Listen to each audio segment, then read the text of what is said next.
You told us in the last video about how inflation has caused longer lines in food pantries this summer, and you mentioned that changes to SNAP benefits were also part of the issue. My first question is, what is SNAP? Sure.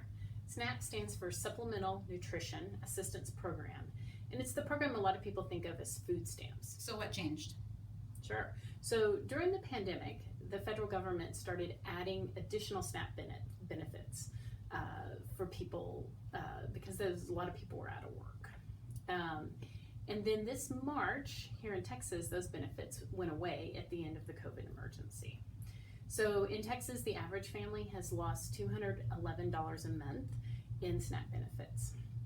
And if you think about your grocery budget right now, inflation's still really high, and taking $200 a month out of that's quite a hit. So I know those benefits were needed during the pandemic when people couldn't work, but why don't they just go back to work right now? Well, a lot of the people can't go back to work. About 25% of the people who receive SNAP benefits are senior citizens or people who are disabled and unable to work. Of the remaining folks, the ones who can work, about 50% or more are working. They're working families that participate in the program. They just don't make enough.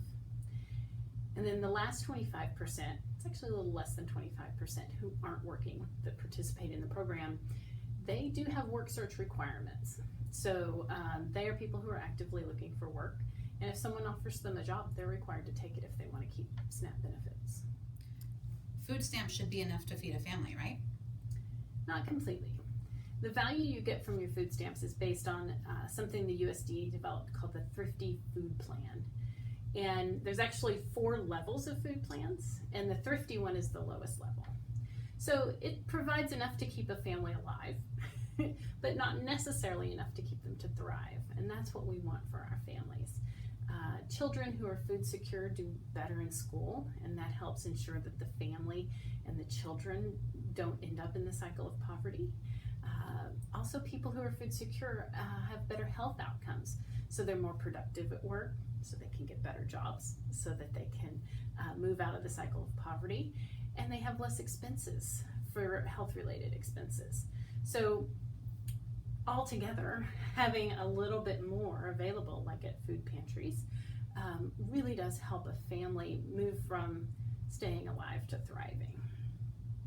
And here at Mission Central, that's what we do. We work with both SNAP benefit families, but also families that make a little bit more than they can make in order to qualify for SNAP benefits, but it's still not quite enough to keep the family stable. So we have 3 food pantries. We serve about 1,000 families a month through those, and we just need your support with that. For about $25, we can feed a family for several days, and a recurring donation of $25 a month or more would definitely help us continue keep these families thriving.